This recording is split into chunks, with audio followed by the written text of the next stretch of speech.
Buen día, ¿cómo están? Continuamos con el estudio de los evangelios. Este es el tema número 32 y es acerca de Jesús y la ley. Es muy interesante todos estos pasajes que vamos a estudiar a continuación, si Dios quiere. Y vamos a ver por qué son tan impresionantes. Vamos a lo que dice la palabra en Mateo 5, versículos del 7 al 8. No penséis que he venido para abrogar la ley y los profetas. No he venido para abrogar, sino para cumplir, porque de cierto os digo que hasta que pasen el cielo y la tierra, ni una jota ni una tilde pasará de la ley, hasta que todo se haya cumplido. Hay mucho de estos versículos que analizar, pero en este primer mensaje vamos a centrarnos en la primera oración que dice el Señor. No piensen que vine para abrogar la ley o los profetas. No he venido para abrogar, sino para cumplir. Abrogar significa abolir, negar, destruir. El mensaje del Señor es: no vine para quitar la ley, no vine para negar la ley, vine para cumplirla. Es el mensaje del Señor. ¿Y cómo entendemos estas palabras del Señor Jesucristo? Evidentemente, por medio de la misma palabra, por medio de entender lo que nos dice, por ejemplo, en Efesios 2, versículos del 20 al 21, en la traducción Dios habla hoy, que nos dice: ustedes son como un edificio levantado sobre los fundamentos que son los apóstoles y los profetas. Jesucristo mismo es la piedra principal. En Cristo todo el edificio va levantándose en todas y cada una de sus partes hasta que llega a ser en el Señor un templo santo.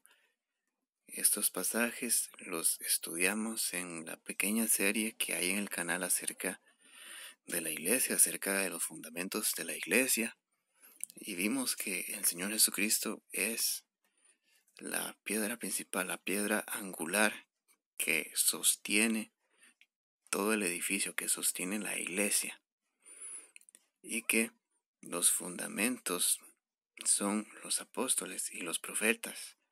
Los apóstoles vinieron a partir de la enseñanza, el testimonio, el llamado del Señor Jesús.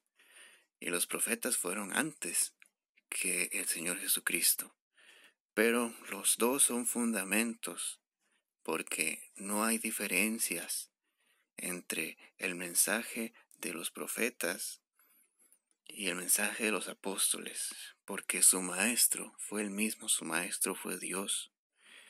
El mismo Señor Jesucristo es la piedra angular, porque Él es quien sostiene toda la obra. De Él se trata todo lo que hacemos, todo lo que vivimos.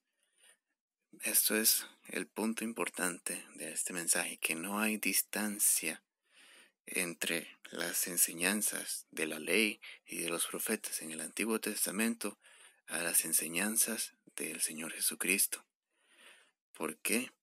Lo vemos primeramente en este pasaje, porque Él es la piedra angular y Él está completamente ordenado, completamente mantiene el orden en estos fundamentos de los apóstoles y los profetas. No hay ninguna diferencia, porque el maestro es el mismo. En parte se explica bastante también el pasaje anterior con lo que dice la palabra en Juan 1, versículos del 1 al 2. En el principio era el Verbo, y el Verbo era con Dios, y el Verbo era Dios. Este era en el principio con Dios. Esta palabra, el Verbo, se traduce también como la palabra viva. En pocas palabras, todo deseo de Dios el Padre, lo que Él buscaba al darnos mandamientos, era a Cristo. Aquel que obedecía perfectamente los mandamientos ¿Cómo se vería? Se vería como Cristo, pero nadie lograba esto, ni nosotros lograríamos esto. Solamente el Señor Jesucristo, el Verbo, se hizo carne. Toda la palabra de Dios, todos los deseos de Dios, todo aquello que Dios quería mostrar en el hombre, Jesucristo lo mostró cuando vino aquí a la tierra.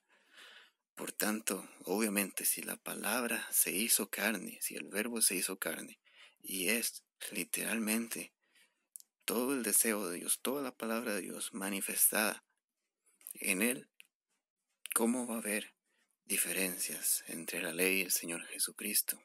No las hay, no hay ninguna diferencia. Por tanto, ahora vamos a lo que dice la palabra en Mateo 22, del 36 al 40. Dice lo siguiente: Maestro, ¿cuál es el gran mandamiento en la ley? Jesús le dijo: amarás al Señor tu Dios con todo tu corazón, con toda tu alma y con toda tu mente. Este es el primero y grande mandamiento. Y el segundo es semejante: amarás a tu prójimo como a ti mismo. De estos dos mandamientos depende toda la ley y los profetas. Estas son las palabras que el Señor les dice y que claramente están apuntando a la ley y que claramente son acerca del mandamiento más importante y del segundo mandamiento, que es amar a nuestro prójimo como a nosotros mismos. Y el Señor muestra que de estos dos mandamientos depende toda la ley y los profetas. ¿Por qué tenemos que explicar estos pasajes y por qué tenemos que explicar que el Señor no vino a abolir, no vino a negar la ley? Porque la primera aclaración que Él hace es porque vamos a ver después que Él empieza a aclarar las malas enseñanzas que estaban haciendo los fariseos, los maestros de la ley en ese tiempo. El Señor empieza a tirar a la basura, a poner al descubierto todas esas falsedades que ellos estaban diciendo. Por tanto, tenía que mostrar que Él no estaba en contra de la ley, sino que Él estaba en contra de las falsas enseñanzas que estaban dando los maestros de la ley, que estaban haciendo todo para exaltarse a ellos mismos. Pero obviamente vemos en todos los evangelios, en toda la escritura, que el Señor Jesucristo no contradice la ley. Por ejemplo, en este pasaje está citando claramente la ley, los 10 mandamientos, los mandamientos más importantes, y encima está explicando que estos dos son fundamentales. Y ahora vamos por el lado, en el área de los profetas. Vamos a lo que dice la palabra en Mateo 8, versículos del 16 al 17. Y cuando llegó la noche, trajeron a él muchos endemoniados, y con la palabra echó fuera a los demonios, y sanó a todos los enfermos, para que se cumpliese lo dicho por el profeta Isaías, cuando dijo: Él mismo tomó nuestras enfermedades y llevó nuestras dolencias. Podría haber tomado como ejemplo aquí muchísimos pasajes de los evangelios que después de algún acto del Señor Jesús dice que hizo algo para que se cumpliera la profecía, para que se cumpliera lo que estaba escrito. Muchísimos, por ejemplo, en Lucas lo vimos, lo que sucedía en el nacimiento, en la niñez del Señor, era cumplimiento de profecía tras cumplimiento de profecía. El mensaje del Señor no era contrario, no era negar a los profetas, porque los mismos profetas lo estaban anunciando a Él. Por tanto, este es el punto central de este mensaje, y espero que haya sido bendición y que haya quedado claro, porque vamos a ir estudiando poco a poco estos pasajes con la ayuda de Dios para ver lo maravilloso, lo impresionante que es toda esta enseñanza del Señor Jesucristo. Amén. Y bueno, cada semana, si Dios quiere, un nuevo mensaje bíblico y un poema cristiano. Suscríbete, deja tu like y comparte el video si te gustó. Dios te bendiga.